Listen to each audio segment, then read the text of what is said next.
Hi everybody, welcome to Live Blogger. I have combined all the videos in our reaction time test tutorial series into this single long video so that it's easy for you to follow. Now in this video we are basically going to create this tool right here. So here we can see it says click as soon as you see the green color on the screen, and we can click anywhere to start. So let's click over here, and here we can see we have the red color displayed and we have to wait for the green color. And now if we click on the green color, we can see our reaction time in milliseconds. So it calculates the difference between the time the green color was shown and the time you clicked on the screen. So let's click to continue.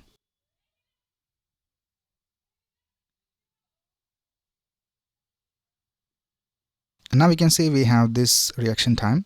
Now we have one more chance to try it. So let's click once again. And if I click too soon, we will have this screen right here. So let's click on continue.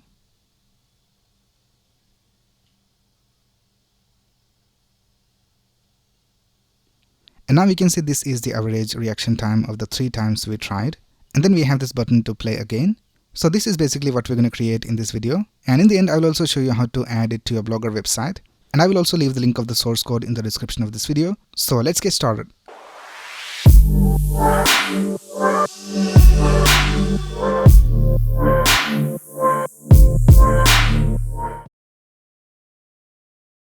Right here I have created this folder called reaction time test, and I have opened it with VS Code. Let's start by creating the necessary files. So let's click on new file, and let's create a file called index.html. And let's also create a CSS file. Let's name it style.css. And we'll also need to have a JavaScript file. Let's name it main.js. Alright, let's start with the index.html file. Now in VS Code you have the shortcut where you can just press exclamation and press tab, and you will have this basic HTML5 code. Let's link our CSS file over here. So I'll just type style.css in the href. And here in the body, I'll just link the JavaScript file. So let's type script :src, and here I'll just type main.js. Now if you go back to our website, there are 3 states in our tool. This is the first state, or the first screen, where we have the information about this tool, and we can just call it main menu. And if I click on this screen, this is the second state. So here we have the green color and the red colors displayed over here, and we'll also have this screen, the too soon screen, but we'll create a single division for all of these. We'll just change the text and the background color using JavaScript. And then lastly we have this screen, which is the end screen, and we have the result displayed over here, and we also have this play again button. So for this also we'll create a different division. So let's go back to our HTML, and let's create a division with the class of end screen. And in that we'll create a division with the class of container. And in the container we will have this heading. So let's type h1, and we need to type reaction time test. And then we need to have this reaction time displayed over here. So let's create a division for that. Let's give it a class of reaction time text. And we'll just add a score over here. And then we need to have this play again button. So let's create a button for that. And we'll also give it a class of play again button. And let's type play again. Right now let's open this in our browser and let's see how it looks. So I have this extension called Live Server installed in VS Code. So once you install that, you can just right click over here in the HTML and click on open with Live Server. And here we can see our design contents are displayed over here. Right now let's create the main screen, this screen right here. So let's create a division with the class of main screen, or I'll just name it main menu. And in that also we will have a container. And here let's create an h1 for the heading, and let's type reaction time test. And now let's create a paragraph for this text. So we need to type click as soon as you see the green color on the screen. And then we'll create one more paragraph for this click to start text. So let's type click as soon as you see the green color on the screen. And let's create a paragraph, and let's type click anywhere to start. So this is how it looks right now. Now the last thing we need to have is this screen right here. So for that, let's create a division, and let's give it a class of clickable area. And in that we need to have some text. So let's just type click now. So this is how it looks right now. We'll just add this text inside a division. So let's create a division with the class of message, and here let's type click now.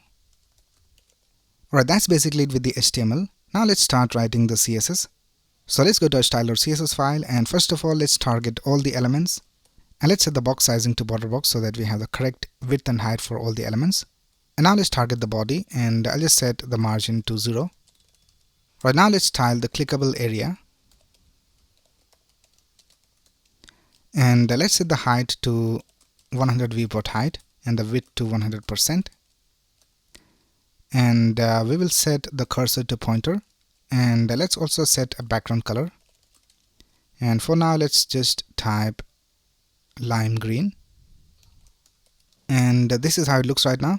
Let's also hide these two divisions for now. So let's target the end screen and also the main menu, and let's set the display to none. And now we can see everything has disappeared, so we have some problems in the HTML. So let's go back to our HTML file, and the problem is that we had added the main menu and the clickable area inside the end screen. So we need to cut all of this from here, and we need to paste it outside this end screen division. So let's paste it right here. Right now we can see that our clickable area is being displayed over here. Now we need to bring this text to the center of the screen. So here let's tap display of grid and place items to the center, and let's set the font size to 32 pixels, and we'll set the font family to Roboto and sans serif, and let's set the color of the text to white. Alright, so this is how the clickable area will look. Now let's style the main menu. So here let's set the position to fixed, and we'll set the height to 100 viewport height and the width to 100%, and we'll set the top to 0 and the left to 0. Now we will add a class called active to this main menu and the end screen to display it. So by default we need to have the main menu displayed, so here I'll just add the active class, and here I'll just type main menu dot active, and let's set the display to grid, and we'll also do the same for the end screen. So let's tap end screen dot active. Right now if we go back, we can see that the main menu is being displayed over here. We need to bring it to the center of the screen. So here let's tap place items and set it to center, and we'll also add a background color. So let's tap background, and let's set it to 0D3B66, and let's set the color of the text to white, and we'll also set the font family to Roboto and sans serif, and let's also set the text align to center. And now we can see this is how it looks. Now for the main menu we will set the cursor to pointer. So here we can see we have the cursor set to pointer. So let's target just the main menu. So let's tap main menu and cursor to pointer. Right now let's target the container division inside the main menu and the end screen. So let's tap container, and we'll set the max width to 700 pixels, and we'll set the padding to 0 for top and bottom and 32 pixels left and right. And now let's target the H1 inside the main menu. So let's type main menu H1, and let's set the font size to 70 pixels, and we'll set the margin to 8 pixels 0. Right now let's style this paragraph. So let's type container P, and let's set the font size to 20 pixels, and let's set the line height to 2, and let's set the font weight to 800, and we'll also set the margin to 0. So this is how it looks. Right now let's style the end screen. So let's go back to our HTML, and I'll just remove this active class from the main menu, and let's add it over here inside the end screen, and let's target the end screen. So let's tap end screen, and we need to style this H1. So let's tap H1. So we'll set the font size to 30 pixels. Right now let's style this reaction time text. So we have this division with the class of reaction time text. So let's type reaction time text, and let's set the font size to 100 pixels, and we will set the font weight to 900. Right now let's style this play again button. So for the play again button, we have this button with the class of play again btn. So let's type end screen play again btn, and first of all let's set the border to none, and we'll set a background color of FAF0CA, and let's set the font size to 20 pixels, and we'll also set a padding of 8 pixels top and bottom and 32 pixels left and right, and we'll also have a margin. Let's set the margin top to 20 pixels, and we'll set the text transform to uppercase, and let's also set the font weight to 900, and we'll also add some letter spacing, and let's set it to 4 pixels, and we'll also set the cursor to pointer. So this is how it looks. So with that we have completed the design of our website. So this is how the end screen will look, and this is how the main menu will look, and this is how the clickable area will look. Right, here's the source code of our design, and we have the end screen and the main screen, and then we have this clickable area. So right now the clickable area is being displayed over here. Now we have added a class called active in the style.css. So if we scroll down, here we can see when we add the active class, we are displaying the element. So by default we need to display this main menu over here. So let's go back to our HTML, and here for the main menu let's add a class of active, and now we can see that the main menu is displayed over here. Now when we click on this main menu, we want to start the game. So here we can see if we click on this main menu, the game gets started. So let's go back to our code, and we will add some JavaScript for that. So we need to reference this element main menu. Let's go to our main.js file, and we have already linked our JavaScript file over here. So let's go over here and let's type const main menu equals document.querySelector, and we need to type main menu over here. And now let's add an event listener for the main menu. So let's type main menu dot add event listener, and we'll listen for the click event, and let's create an arrow function, and here we need to hide the main menu. So let's type main menu dot class list dot remove, and we'll just remove the active class. Right now if we click on this main menu, we can see that our game gets started. So we have the clickable area division displayed over here. Now the next thing we will do is when we click on this main menu, we want to start the game. So we want to display the green color after some time. So let's go back to our JavaScript, and we'll create a function called start game, and let's create the function over here. Let's type const start game. Now the first thing we need to do is change the background color of the clickable area to red color. So we need to first of all reference the clickable area. So in the HTML file, here we can see we have this division with the class of clickable area. So let's reference that over here. Let's type const clickable area equals document.querySelector clickable area, and here let's type clickable area dot style dot background color, and we'll set that equal to a hex value. So let's set it to C1121F, and now we can see we have the red color displayed over here. Now we need to change the text of the clickable area to wait for the green color. So here we can see it says wait for the green color. So let's go back to our HTML, and here we can see we have this division with the class of message. So let's reference this message division. So here let's type const message equals document.querySelector clickable area message, and here let's type message.innerHTML, and we'll set that equal to wait for the green color. And we'll also set the color of the text to white. So let's type message dot style dot color, and let's set it equal to white. Right now, if we go back to our website, if I click on this main menu, we have the clickable area and it says wait for the green color. Now the next thing we need to do is we need to display the green color after some time. So let's add a set timeout. So let's create a timer. So let's type let timer, and here we'll just type timer equals set timeout.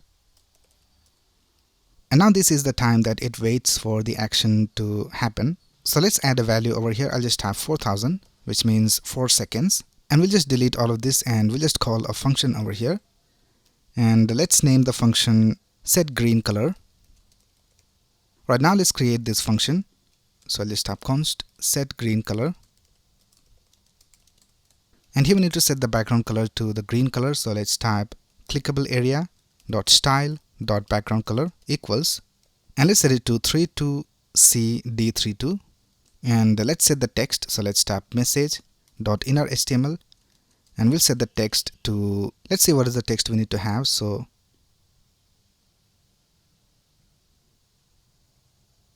here we can see in the green color it says click now.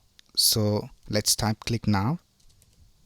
And we'll also set the text color to a dark color. So let's type message dot style dot color equals, and let's set it to a dark color.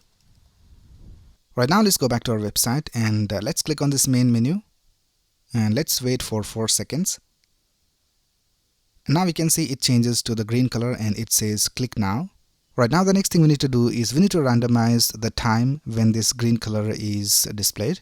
So for that, let's go back to our start game function, and here we'll create a variable called random number equals, and we'll generate a random number between 4000 and 7000. So for that, you have to type math dot random, and you need to multiply it by 4000, which is the base value, and we need to add 3000 because we need to extend it till 7000. Right now, let's add all of this inside a math.floor. So we'll get a whole number. And now here, instead of 4000, let's just type random number. And I'll just console.log that so that we can see whether it works. So let's type console.log random number, and let's type random number. Right now, let's go back to our website and let's open the console. So let's go to inspect and let's go to console. Right now, let's click on this main menu, and we have a random number displayed over here, and after that time the green color will be displayed over here. Now if I reload this page and if I click on this main menu, we have a different number displayed over here, and after that time the green color will be displayed. Right now, the next thing we will do is we will calculate the reaction time. So let's go back and we will add an event listener to the clickable area. So let's type clickable area dot add event listener, and we'll listen for the click event, and let's create an arrow function. Now here we need to check whether the green color was displayed. So here, when the green color is displayed, we will also create a variable. So let's create a variable over here and let's name it green displayed, and by default we will set it to false. So let's create a function for that. Let's create a function called init, and in this we will just set the values. So let's type green displayed equals false, and let's call the function over here. Right now, when the green color is displayed, we need to set the green displayed value to true. So here in the set green color function, let's type green displayed and let's set it to true. And now we need to keep track of the time when the color was displayed. So for that, let's create a variable and let's name it time now. And here in the set green color function, let's type time now equals date.now. So this is a JavaScript function where we get the current time. So we are storing it inside time now. Now let's scroll down, and here in the clickable area event listener, let's add an if condition and let's check whether the green color was displayed. So let's type green displayed. Now when the green displayed value is true, we need to calculate the reaction time. So let's create a new variable for the time when the user clicked. So let's type click time equals date.now. So it will store the current time over here inside the click time. Now we just need to subtract the time now from this click time. So let's create a variable called reaction time equals click time minus time now, and we'll also type return so that anything outside this block will not be executed. And let's also display the reaction time in the console.log. So let's type console.log reaction time. Right now let's go back to our website and let's click on this main menu.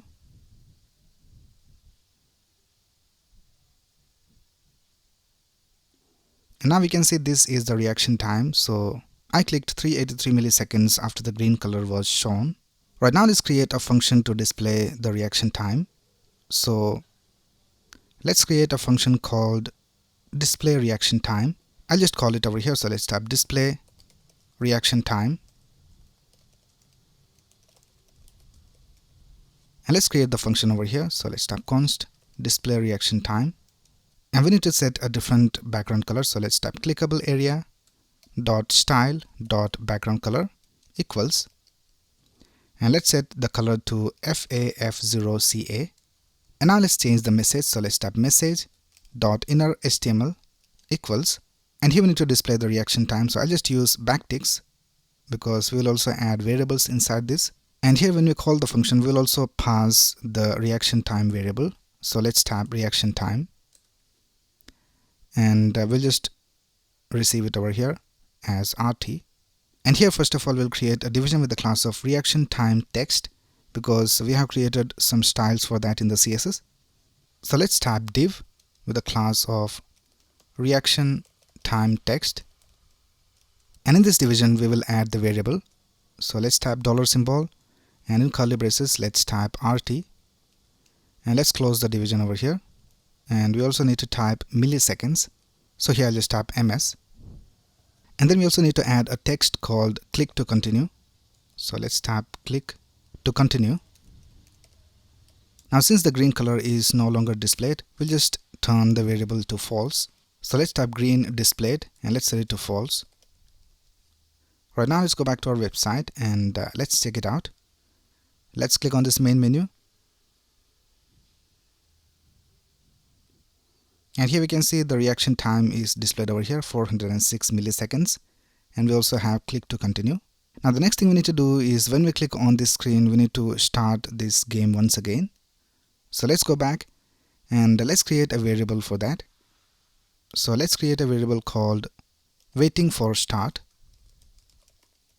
And by default, let's set it to false. And in the display reaction time function, we'll set the variable to true. So let's type waiting for start equals true. Right now let's scroll down and here let's add one more if condition. And here let's check whether the waiting for start variable is true. And if it is true, then we need to start the game once again. So let's type start game. And let's call this function and we'll just type return. Right now when we start the game, we need to set this waiting for start variable to false. So let's scroll up. And here in the start game function, let's type waiting for start. And let's set it equal to false. Right now let's go back and let's see whether everything is working alright. So let's click on this main menu.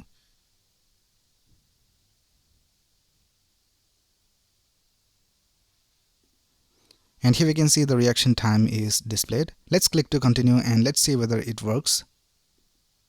And we can see that it works. And now we can play this game any number of times. Alright, so we have covered the basics of this game. Now the first thing we will do is we will code the functionality of the too soon screen. So if I go to the original design and if I click over here, and if I click too soon, it will display this screen over here and it says too soon, click to start. So first of all, let's write this functionality. So let's go back to our JavaScript file. Now we need to create a variable for that. So let's create a variable called waiting for green, and we'll set the variable to false by default. So let's type waiting for green equals false. Now let's scroll down and let's go to the clickable area, and here let's add one more if condition. So let's type if waiting for green is true. So here we'll call a function called display too soon. So let's type display too soon, and let's create this function. So I'll just create this function over here. Let's type const display too soon, and the first thing we will do is we will set the background color. So let's type clickable area dot style dot background color equals, and let's set it to FAF0CA, and let's set the text of the message. So let's type message dot inner HTML equals too soon. Click to continue, and we'll also set the color of the text to dark color. So let's type message dot style dot color equals 111. Right now we need to set the waiting for start variable to true, and we'll also stop the timer. So let's type clear timeout, and here let's type timer, which is the name of the timer over here. Now what we need to do is we need to set the waiting for green variable to true in the start game, because when we start the game we are waiting for the green color to be displayed after some time. So let's type waiting for green to true. Right now let's go back and let's test it out. Let's also open the console. Right now let's click on the main menu, and if I click too soon, we have the too soon screen displayed over here. And if I click again, it starts again, and if I click too soon, the too soon screen will be displayed. And if I wait for the green color to appear,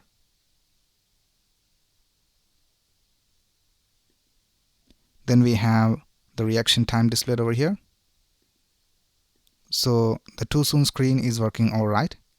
Right now the next thing we will do is we will store all the scores inside an array, and when we have a specific amount of scores, we'll just display the end screen with the average reaction time. So let's go back and let's create an array.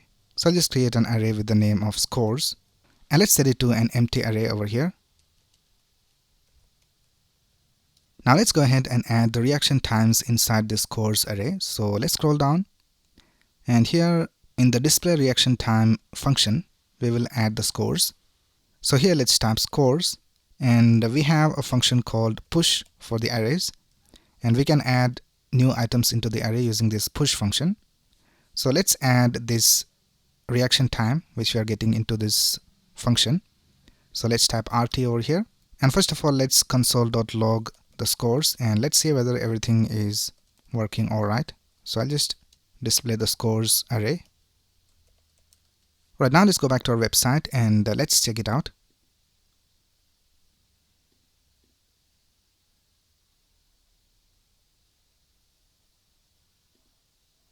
And here we can see we have 348 milliseconds reaction time, and it is stored inside this array. Let's try it once more.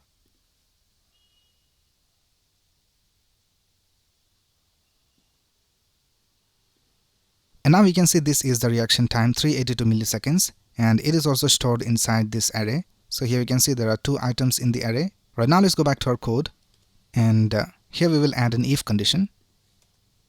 So let's type if scores.length, and we'll just check the length, and we'll see whether it is greater than or equal to 3. Now you can add any number over here. So if you want the user to play it 5 times before the end screen is displayed, then you can just type 5 over here. I'll just type 3, and here we'll call a function called endGame, and let's create the function over here. So let's type const endGame.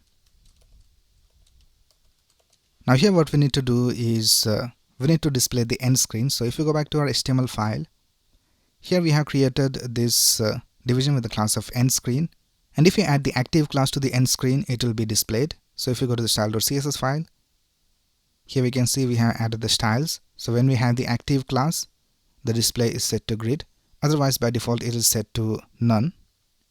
So let's go to our main.js file, and let's add the active class to the end screen. So first of all let's reference it. So here I'll just type const end screen equals document.querySelector end screen, and let's scroll down and let's add the active class to the end screen. So here let's type endScreen dot classList dot add active,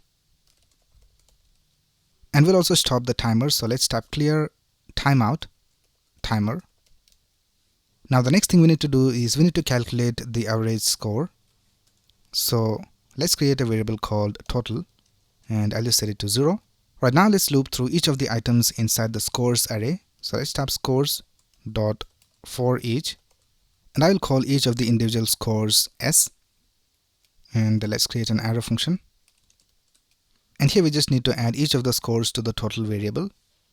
So let's type total plus equals s. So now it will add the first score, and then the second score will be added to the first score, and so on. So we will have a total of all the scores over here inside this total variable. Now let's create a variable for the average score. So let's type let average score equals total divided by the length of the array, which is 3. So I'll just type scores dot length, and we'll also round it so that we don't have any decimal points. So let's type math dot round. Right now, first of all, let's display the values inside the console so that we can see everything is calculated correctly. So let's type console.log, and we'll just type total, and here just type total, and we'll also display the average score. So let's type console.log average score and average score. Right now let's test whether this works. So let's go back and let's click on this main menu, and this is the first score. Let's click again,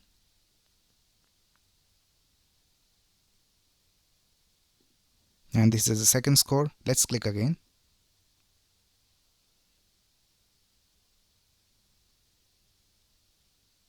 and now we can see after 3 times the total is displayed over here, and also the average score is displayed over here. Now the last thing we need to do is we need to display the average score over here, and we also need to make the play again button work.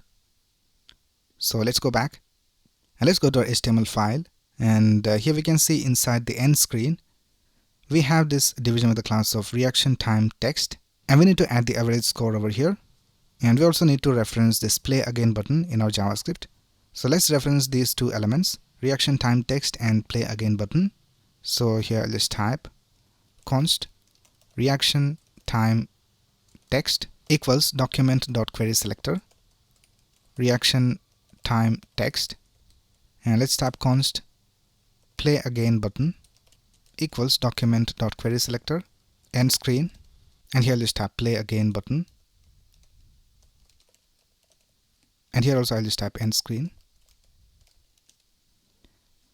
Right now let's scroll down, and here in the end game function let's type reaction time text dot inner HTML equals, and let's use backticks, and let's add the variable over here. So let's type dollar symbol curly braces, and let's type average score milliseconds. Right now let's add the functionality of the play again button. So let's scroll down and let's type play again button dot add event listener, and here we'll just type click, and let's create an arrow function.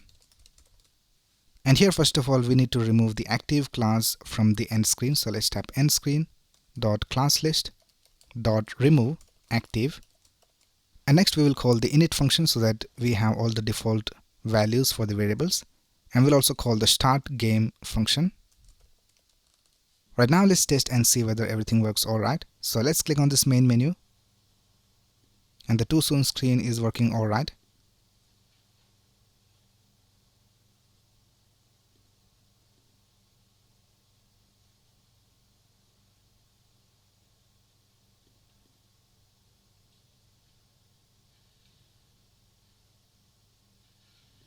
Right now we can see that the average score is displayed over here. Let's also click on play again.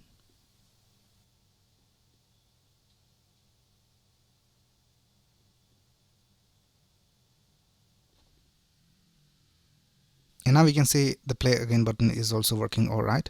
So that's basically it with the functionality of this reaction time test. Now the last thing we will do is we'll just remove all these console logs from here. So let's go back and let's delete all these console logs from our code.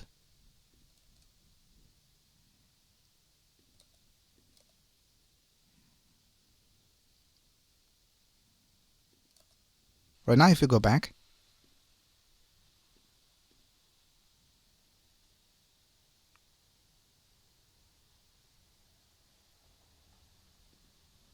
we can see everything is working all right.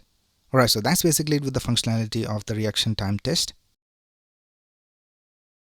Right here I'm in the dashboard of my Blogger website, and let's add this tool inside a post. You can also add it inside a page, so you can just go to pages and click on new page, but I'll just add it inside a post.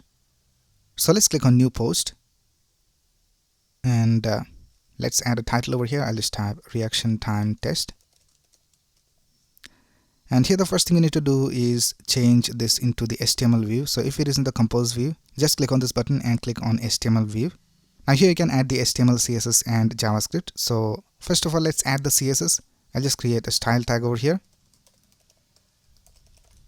And let's go to our source code. And let's go to the style.css file. And let's copy all of this from here. So let's copy from this line of code till the end. And let's go back and paste it inside our post. And now let's paste the HTML. So let's go outside the style tag. And let's go back to our source code. And here we have the HTML. So let's copy everything from this line of code till here. And let's paste it over here.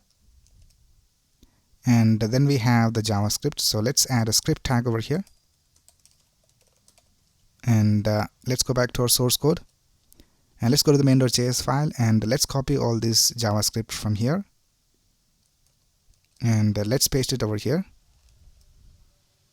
Right now if we go back to our source code, here we can see this is all the JavaScript of our reaction time test tool. Now in the previous videos I have already shown you how to write all this code from scratch. Now there are some things you can change over here. So if you scroll down here, first of all we have this text over here which says wait for the green color. So you can just change this to whatever you want, and this is the background color. And here we can see this is the time when the green color is shown. So it shows between 4 seconds to 7 seconds. So you can change these values to change the timing. And then if you scroll down, here we can see we have this text over here. You can just change this to whatever you want, and also this color. And then here we can see this is the number of times we can try. So right now it is set to 3. So after 3 times it will show you the end screen, and it will display the average reaction time. But you can change this to whatever you want. So if you just change this to 5, you will have 5 chances to try. And then if you go to the HTML file, all this text you can change to whatever you want. Right now let's go back to our post, and let's publish it, and let's see whether it works. Right, here is our post. So let's click on view post. And here we can see we have some problems in the styling. So let's go back to our CSS. And here we can see we have set the height to 100 viewport height. So we have to change this to a different height. And here we have set the position to fixed for the main screen and the end screen. So we have to change that as well. So let's go back to our CSS in the post, and let's change those things. Now we have set the position of the end screen and the main menu to fixed so that it will be on top of this clickable area.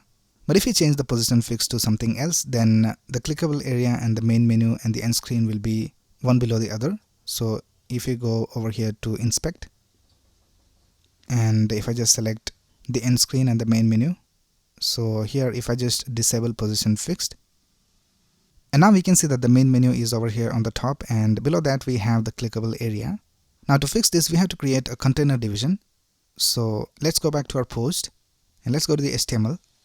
And let's create a container division, and let's give it a class of reaction time container.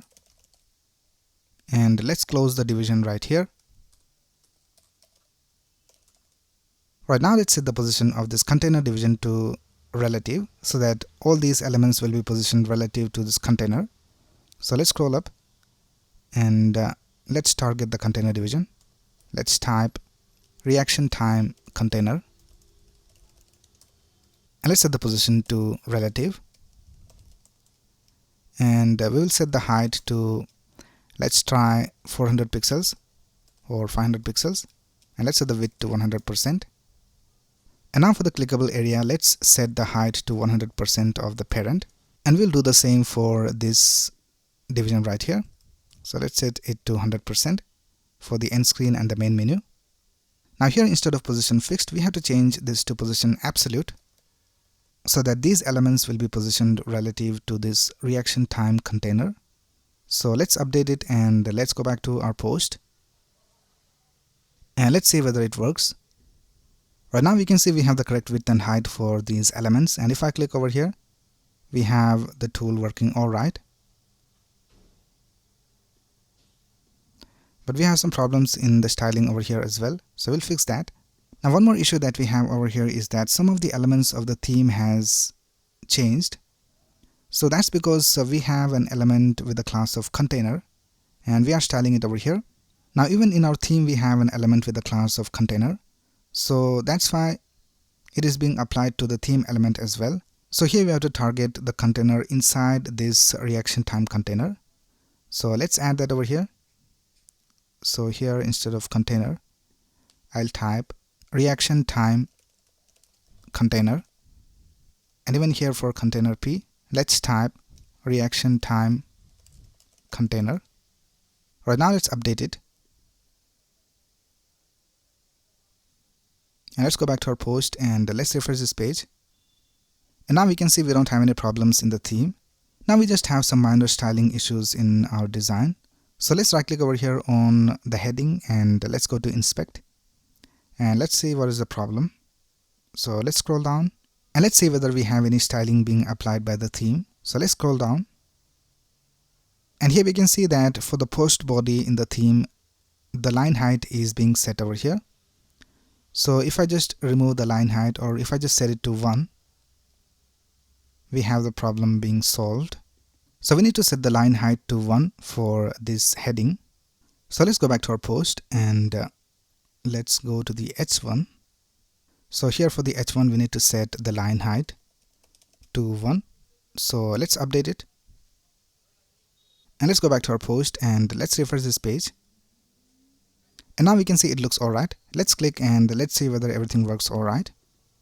So we have the red color, and if I click too soon we have this screen over here. So let's click to continue.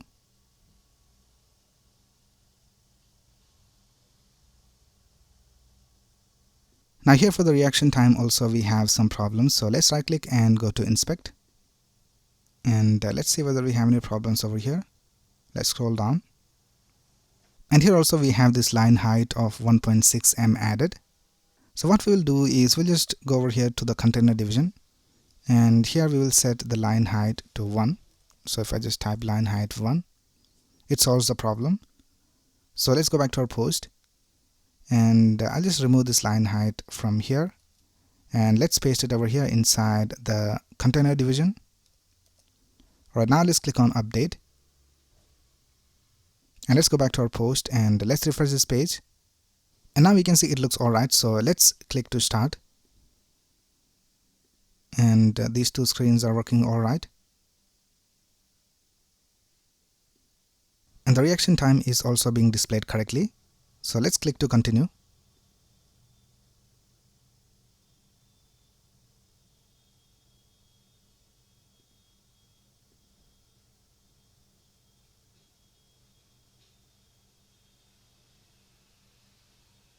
Now this is the end screen, but here in the button we have white color for the text, so we need to change that. Let's go back to our post, and for the button we have this button with the class of play again btn.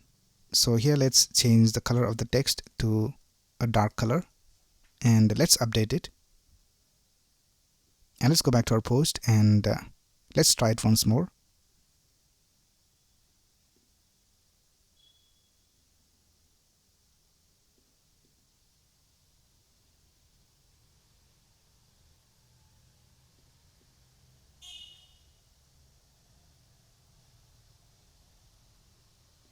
And now we can see everything looks alright, and we can click on play again to start the game once again.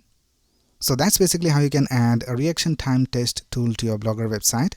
Now I will leave the link of the source code in the description of this video. So that's it for this video. If you have any doubts you can ask in the comments below, and if you like this video please click on the like button and subscribe to this channel to get the latest video updates. Thanks a lot for watching. Have a nice day.